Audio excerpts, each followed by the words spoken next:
साथियों नमस्कार। एक बार आपका फिर स्वागत है गीता ज्ञान में। मैं आपको गीता के श्लोक बताऊंगा और उनका तात्पर्य भी समझाऊंगा।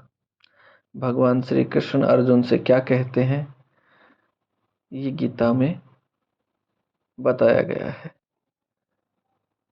तृतीय अध्याय हम पढ़ रहे हैं कर्मयोग। नित्य कुरु कर्म तं कर्म जयायो हाकर्मणे शरीर यात्रा पी चैते न प्रसीदे कर्मणम।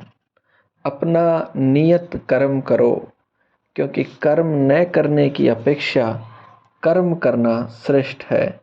कर्म के बिना तो शरीर निर्वाह भी नहीं हो सकता। इसका मतलब है ऐसे अनेक छद्म ज्ञानी हैं, ध्यानी हैं, जो अपने आप को उच्च कुलीन बताते हैं, तथा ऐसे बड़े बड़े व्यवसायी व्यक्ति हैं जो झूठा दिखावा करते हैं कि आध्यात्मिक जीवन में प्रगति करने के लिए उन्होंने सर्वस्व त्याग दिया है। श्री कृष्ण यह नहीं चाहते कि अर्जुन मिथ्याचारी बने, अपितु वे चाहते हैं कि अर्जुन क्षत्रियों के लिए निर्दिष्ट धर्म का पालन करे। अर्जुन गृहस्थ था और एक सेना नायक था, अतः उसके लिए श्रेयस्कर था कि वह उसी रूप में गृहस्थ क्षत्रिय के लिए धार्मिक कर्तव्यों का पालन करे। ऐसे कार्यों से संसारी मनुष्य का हृदय क्रमशः विमल हो जाता है और वह भौतिक कल्पमत से मुक्त हो जाता है। देह निर्वाण के लिए किए गए तथा कथित त्याग संन्यास का अनुमोदन न तो भगवान करते हैं और न कोई धर्मशास्त्र ही। आखिर देह निर्वाण के लिए कुछ न कुछ करना होता है। भौतिकवादी वासनाओं की शुद्धि के बिना कर्म का मनमाने ढंग से त्याग करना ठीक नहीं। इस जगत का प्रत्येक व्यक्ति निश्चित ही प्रकृति पर प्रभुत्व जताने के लिए अर्थात इंद्रिय तृप्ति के लिए मलिन प्रवृत्ति से ग्रस्त रहता है। ऐसी दूषित प्रवृत्तियों को शुद्ध करने की आवश्यकता है। नियत कर्मों द्वारा ऐसा किए बिना मनुष्य को चाहिए कि तथाकथित आत्मवादी योगी बनने का सारा काम छोड़कर अन्य पर जीवित रहने का प्रयास ना करे।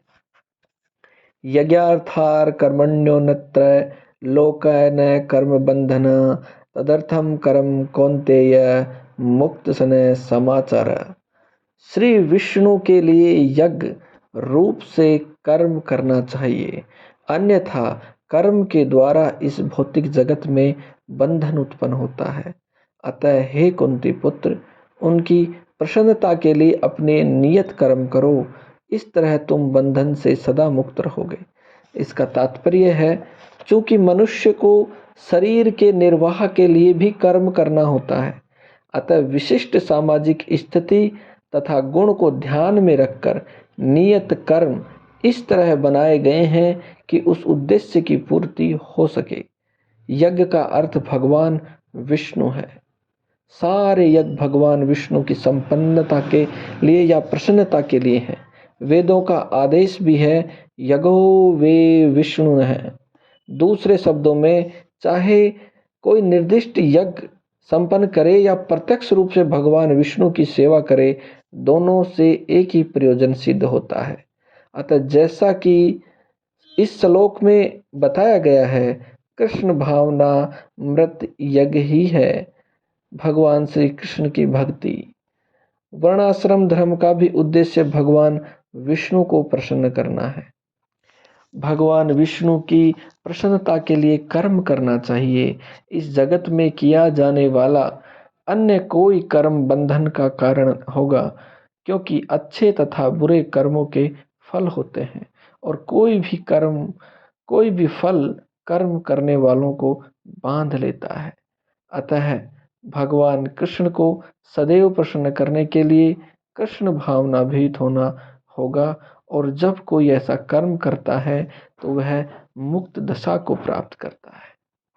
यही महान कर्म कौशल है और प्रारंभ में इस विधि में अत्यंत कुशल मार्गदर्शन की आवश्यकता होती है।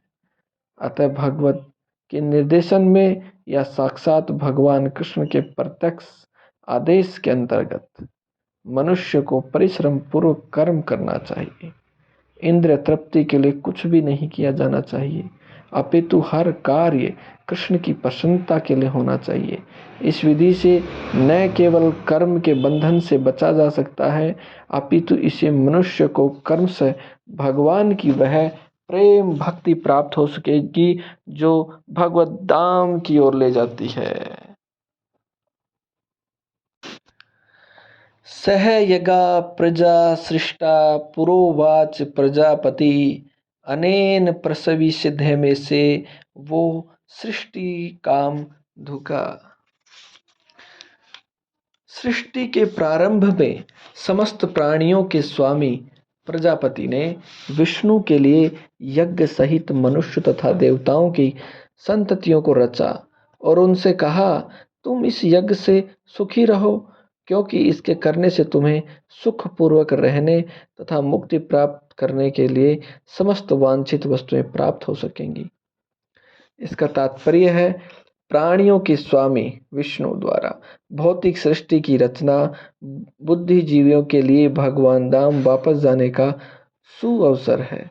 इस सृष्टि के सारे जीव प्रकृति द्वारा बंधे हुए हैं, क्योंकि उन्होंने श्री भगवान विष्णु या कृष्ण के साथ अपने संबंध को भुला दिया है। इस शाश्वत संबंध को समझने में वैदिक नियम हमारी सहायता के लिए हैं। जैसा कि भगवत गीता में कहा गया है, वेदश्च सर्वे हर्मवे वेद।